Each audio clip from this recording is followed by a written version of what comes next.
Stocks வாங்கி விற்று தலைவலியோடு இருக்கிற இன்வெஸ்டராக நீங்கள் இருக்க வேணாம்னு நினைக்கிறீங்களா? மியூச்சுவல் ஃபண்டில் தாராளமாக நீங்கள் இன்வெஸ்ட் பண்ணலாம். 1 கோடி என்ற இலக்கை அடையலாம். சில ஆயிரம் சம்பாதிக்கக்கூடிய ஒரு முதலீட்டாளராக நீங்கள் இப்போ இருந்தாக்கணும் லட்சங்களை கடந்து 1 கோடியை நீங்கள் எட்ட முடியும். மைல்ஸ்டோன்ஸ் 12 அதற்கான ஒரு இடம் தான். அது உங்களுக்காக தான் உருவாக்கி இருக்கும். இந்த பிளாட்ஃபார்ம் மூலமாக நீங்கள் நிச்சயமாக 1 கோடி என்ற இலக்கை அடைய முடியும். ஒவ்வொரு மைல்களாக கடந்து 1 கோடி உங்களுக்கு வந்து சேரும். கீழே உள்ள ஃபார்மை ஃபில் பண்ணுங்க, M2W சேருங்க, நிம்மதியாக இன்வெஸ்ட் பண்ணுங்க.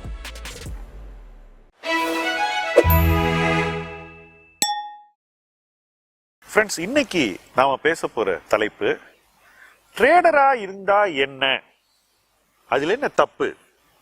நான் மார்க்கெட்டுக்கு வந்த புதுசுல மாதாந்திர வருமானம் இல்லை அப்படின்ற ஒரு ரீசனுக்கு ட்ரேட் பண்ணுவேன். ஏன்னா அந்த பணத்தை வச்சுதான் நான் வாழ்க்கை நடத்தணும், செலவுகள் எல்லாம் மீட் பண்ணணும். ஸோ மாசம் ஏதாவது ஒரு ட்ரேட் பண்ணாக்கா இன்கம் வரும். அப்போ எனக்கு நிறைய சொல்லி கொடுத்த ஃப்ரெண்டு, இன்னைக்கும் நிறைய சொல்லி கொடுக்குற ஒரு ஃப்ரெண்டு இருக்காரு. அவரோட டிஸ்கஸ் பண்ணும்போது ஸ்டாக் பேர்லாம் சொல்லுவேன். எதுக்குடா இதெல்லாம் சொல்ற அப்படின்னு கேட்பாரு. இன்னைக்கும் கேட்பாரு. இல்ல செலவுக்கு வேணும், மாசம் ட்ரேட் பண்றதுக்கு இது வாங்கி வித்தா மாசம் ஏதாவது பணம் பண்ணலாமே.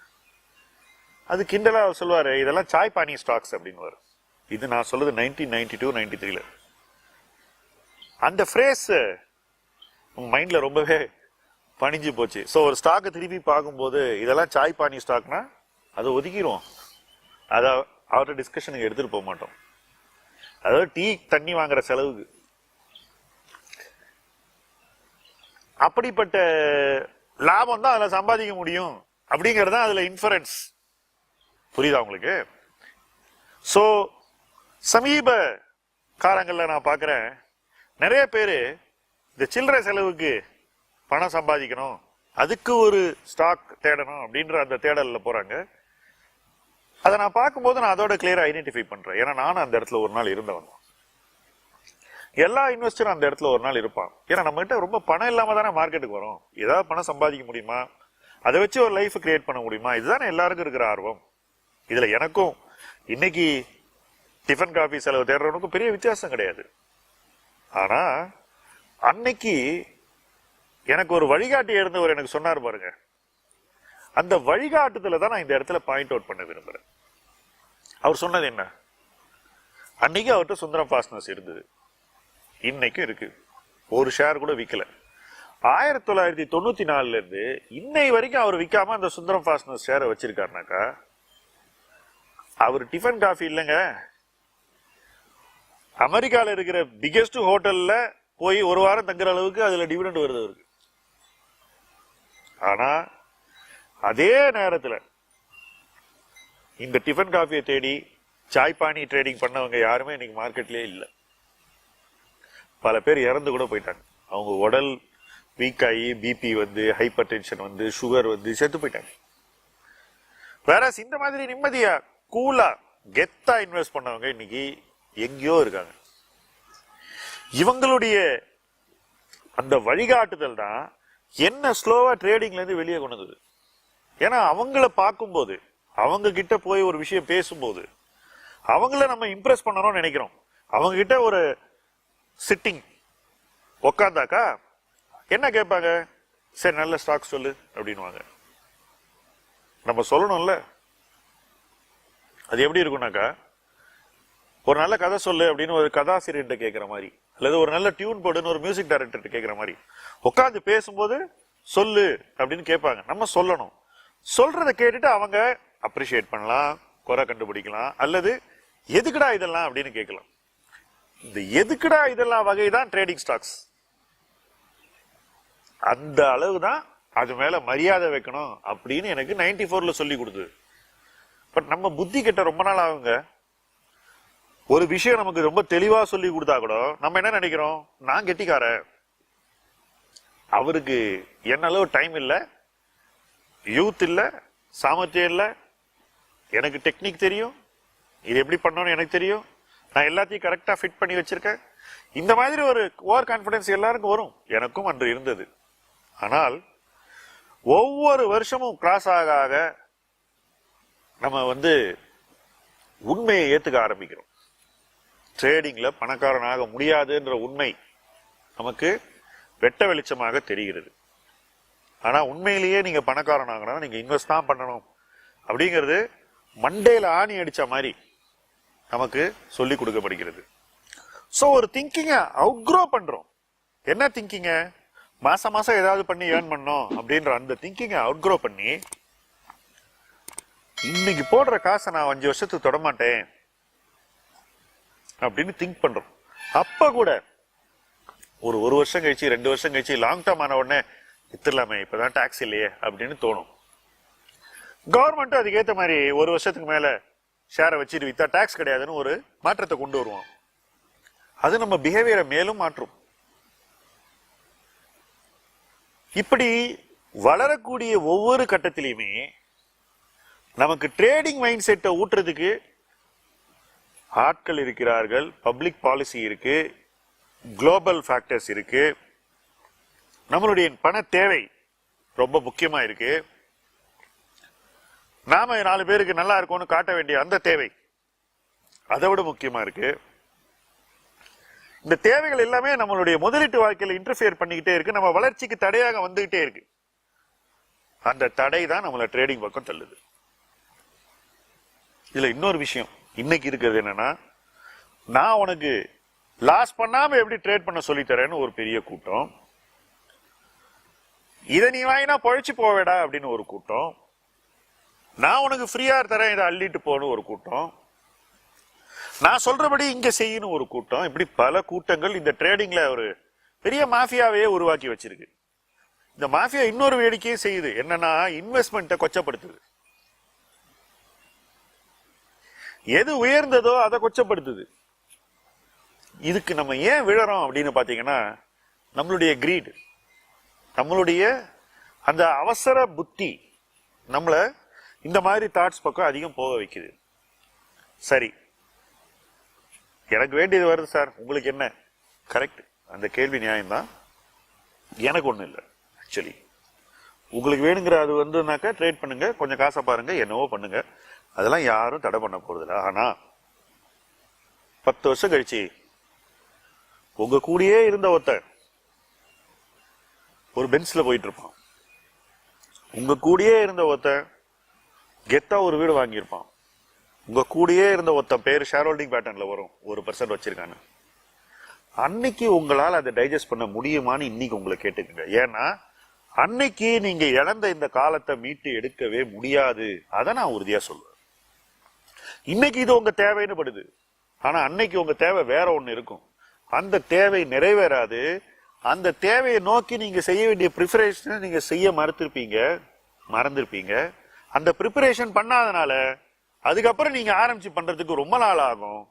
நீங்க உங்க வாழ்க்கையில முக்கியமான ஒரு ஃபேஸை இழந்து ஒரு மிக முக்கியமான ஒரு முதலீட்டு பயணத்தை உருவாக்கக்கூடிய அந்த வாய்ப்பை கோட்டை விட்டுருப்பீங்க.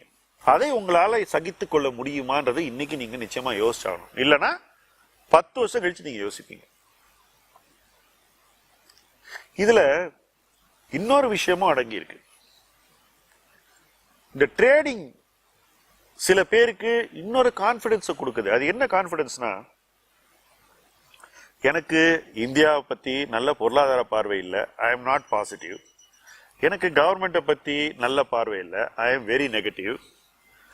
எனக்கு பாலிசிஸ்ல நம்பிக்கை இல்லை, ஐ எம் வெரி சினிக்கல். ஆனா எனக்கு ட்ரேடிங் மேல ரொம்ப நம்பிக்கை இருக்கு, ஐ எம் வெரி கங்கோ. யோசிச்சு பாருங்க, இந்த 3 இல்லாம காசு சம்பாதிக்க முடியும் அப்படின்னு நீங்க நினைக்கிறீங்க, ரைட்? ஒரு ஸ்டாக் ஏறும், இந்த ஸ்டாக்கை நம்ம வாங்கணும் அப்படிங்கிறது எந்த அடிப்படையில வருது? ஏதோ ஒரு பாலிசி, ஏதோ ஒரு எக்கனாமிக் growth, ஏதோ ஒரு நேஷனல் வெல்த் கிரியேஷன் நடக்குது, அதுல நம்ம பார்ட்டிசிபேட் பண்ண போறோம் அடிப்படையில ட்ரேடிங்கும் நடக்குது. இல்லைன்னா ட்ரேடிங் என்ன? நான் வாங்குற 100 பேருக்கு சொல்றேன், அவங்கள ஏமாத்துறேன், அதுதான் ட்ரேடிங். அப்ப அதைத்தான் நீங்க செய்ய விரும்புறீங்களா? அந்த கேள்விக்கும் நீங்க விடை தேட வேண்டும். இந்த வியூஸ் எல்லாம் நீங்க ட்ரேடிங்குள்ள கொண்டு போறீங்கன்றது என்னுடைய ஆழமான பார்வை. I am convinced people are taking all their negativity into trading. இதுல என்ன விளைவு வரும்னா, ஏதோ ஒரு பாயிண்ட்ல இந்த நெகட்டிவிட்டி உங்களுடைய ட்ரேடிங் தேர்வுகள்லையும் பங்கு பெறும். சில பேர் பண்ணிருக்காங்க. என்ன பண்ணிருக்காங்க? பாட்டம்ல அதானிய ஷார்ட் போயிருக்காங்க. சார், ஒருத்தனை பிடிக்கலன்னா தள்ளி நிக்க வேண்டியதானே? எத்தனையோ கார்பரேட்ஸ் எனக்கு பிடிக்காது, அவங்க செய்யற விஷயங்களை பிடிக்காது. கவர்மெண்ட் அவங்களுக்கு ஹெல்ப் பண்ணலாம், பண்ணாம போலாம். இதையெல்லாம் தவிர்க்கணுங்கிறது என்னுடைய கருத்து. இதுக்காக அவனோட போய் மோதுறதா? இது நிறைய பேருக்கு நடந்திருக்கு. நிறைய பேருக்கு அவனை பிடிக்காது, ஆனா அவன் ஷேரை வாங்கி காசு பண்ணணும்னு ஆசை. இது ரொம்பவே டேஞ்சரஸ் பிலீஃப். எப்படின்னா, ஒருத்தர் திருடன் நீங்க நினைக்கிறீங்க, ஆனா அவனோட ஒரு லிஃப்ட் கேக்குறீங்க. எங்கன்னா நைட்ல ஒரு ஊர்ல இருந்து இன்னொரு ஊருக்கு. தேவையா? இது ஒரு வகையான உளவியல் நோய். எல்லா இடத்திலுமே நம்மளுடைய பயசஸ உள்ள கொண்டு வந்தா அது பாதிக்கும். ட்ரேடிங்ல மிக அதிகமாக பாதிக்கும். நான் ஒரு சிம்பிள் பயஸ் சொல்றேங்க. கவர்மெண்ட் கம்ப்ளீட்டா பைனான்சியலைஸ் பண்ணணும்னு நினைக்கிறாங்க. எல்லாருக்கும் பேங்க் அக்கௌண்ட் கொடுத்துட்டாங்க, யூபிஐ அக்கௌண்ட் எல்லாருக்கும் இருக்கு. இன்னைக்கு லோன் 10,000 ரூபாய் எல்லாருக்கும் கொடுக்க ரெடியா இருக்காங்க. யாருக்கெல்லாம் ஜன்தன் அக்கௌண்ட் இருக்கோ அந்த லோனை வாங்கி 6 மாசத்துக்குள்ள ஒரு 20,000 லோன் கொடுக்க ரெடியா இருக்காங்க. எல்லாருக்குமே ஒரு பைனான்சியல் ஹிஸ்டரி கிரியேட் ஆயிட்டு வருது. சோ எல்லாரும் வாங்கக்கூடிய தங்க நகை கடன்கள் அரசு வங்கிக்கிட்டே வாங்கலாம், எந்த வங்கியிலும் தடை கிடையாது. ஓகே, இது எதனால இந்த பைனான்சியல் ஹிஸ்டரி கிரியேட் ஆச்சுன்னு பாத்தீங்கன்னா பாலிசினாலதான் ஆச்சு. 2017 நான் சொல்றேன் இந்த பாலிசி வரப்போகுது, இதனால இதெல்லாம் சேஞ்சஸ் வரப்போகுதுன்னு தொடர்ந்து நம்ம பேசிட்டு இருக்கோம். 2017 ஒரு ஃப்ரெண்டு குதியோரு குதிச்சாரு. என்ன பண்ணாரு? ரொம்ப சொற்ப விலையில மணப்புறம் முத்தூட் எல்லாம் இருக்கும்போது அவரு பாம்பேல எல்லாம் போய் நிறைய பேசி இந்த நிறுவன பங்குகளின் மதிப்பு கூட செய்து அவர் வித்துட்டு போயிட்டார். இந்த மக்கள் இருக்காங்க பாருங்க, அவங்க எல்லாம் ஹைல மாட்டிக்கிட்டாங்க. நான் சொல்றது 2018 ரைட், மாட்டி அதெல்லாம் பாதி விலைக்கு வந்துருச்சு. எக்கச்சக்க ஆட்கள் இவர் ஐடியாவை எடுத்து அவங்க ஐடியா போல டிவில எல்லாம் சொன்னாங்க. நான் யூடியூபுக்கு இன்னும் வரல, நான் சொல்றது டிவியில நடந்த விஷயம். இது நடக்க இன்னொரு பக்கம் கேத்தலிக் சிரியன் பேங்க் கோல்டு லோனை தன்னுடைய பிகெஸ்ட் பிசினஸா கொண்டு வரான். கரூர் வைசியா கோல்டு லோனை இம்ப்ரூவ் பண்றான். HDFC உள்ள வரான். ICICI கோல்டு லோன் நிறைய கொடுக்குறான். SBI வளர்த்துக்கிட்டே வரான். இப்படி ஒவ்வொருத்தரும் யாருக்கெல்லாம் பயங்கர டிஸ்ட்ரிபியூஷன் ரீச் இருக்கோ அவங்க எல்லாம் கோல்டு லோன் கொடுக்க ஆரம்பிக்கிறாங்க. இந்த ஸ்டேஜ்ல ஸ்லோவா இந்த கம்பெனிஸோட பர்ஃபார்மன்ஸ் எல்லாம் கீழே வர ஆரம்பிக்குது. ஆனா இன்னைக்கும் வங்கிகள் இந்த தொழில தோத்து போயிரும். இந்த மாதிரி வங்கி கொடுக்கிற வட்டிக்கு டபுள் வட்டியில கொடுக்கிற ஜெயிப்பான நம்பர் இருக்கு பாத்தீங்களா? இது பாலிசி புரிதலுக்கும் அப்பாற்பட்டது, காமன் சென்ஸுக்கும் அப்பாற்பட்டது, நியாயத்துக்கும் அப்பாற்பட்டது, சோசியல் ஜஸ்டிஸ்க்கும் அப்பாற்பட்டது, கவர்னன்ஸுக்கும் அப்பாற்பட்டது, காமன் சென்ஸே இல்லாத ஒரு தாட் ப்ராசஸ்க்கு உட்பட்டது. ஏன் இது மாதிரி திங்க் பண்றீங்க அப்படின்னு பாத்தீங்கன்னாக்கா, கம்ப்ளீட்டா உங்களுடைய பயசஸ் உங்களுடைய முடிவை எடுக்க செய்யுது.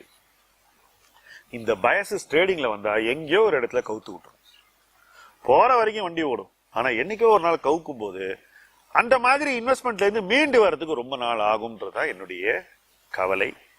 அந்த கவலையை தான் நீங்க வெளிப்படுத்துறேன் ஒழிய நீங்க யாரை ஃபாலோ பண்றீங்க, யாரோட ஐடியா எடுத்துக்கிறீங்க, யாரை நல்லவன்னு சொல்றீங்க, யாரை கெட்டவன்னு சொல்றீங்க, இதெல்லாம் உங்களோட இண்டிவிஜுவல் சாய்ஸஸ். இதுல எனக்கு எந்த விதமான விருப்பம் கிடையாது. ஆனா நடக்கிறது தப்பா ரைட்டான்றதுல எனக்கு தெளிவான பார்வை இருக்கு. தவறு நடக்கும்போது அந்த தவறை சொல்ல வேண்டியது நம்முடைய கடமை. அதுக்காக தான் நம்ம இந்த களத்தை உங்கள் களமாக வைத்துக்கொண்டு பிரயாணித்துக் கொண்டிருக்கிறோம். அதே போல உங்களுக்கு இருக்கக்கூடிய கொஸ்டின்ஸையும் நம்ம ஆன்சர் பண்ணணும் அப்படின்றது எங்களுடைய ஜெனுவினான இன்டென்ஷன். அந்த கேள்வி வரும்போது கேள்வி கொடுத்தவர் என்ன கேள்வி கேட்டாரோ அதுக்கு நேரடியாக பதில் சொல்றோம். இந்த கேள்வியை கேள்வி நம்ம யாரையும் சொல்ல போறது இல்ல, இந்த கேள்வியை கேட்காதன்னு நம்ம சொல்ல போறது இல்ல. ஏன் இதெல்லாம் செய்யறோம்னா, இன்வெஸ்ட்மெண்ட் மேல நம்பிக்கை கூட வேண்டும். ட்ரேடிங்கில் இருந்து அந்த நோயிலிருந்து பலர் விடுபட வேண்டும்.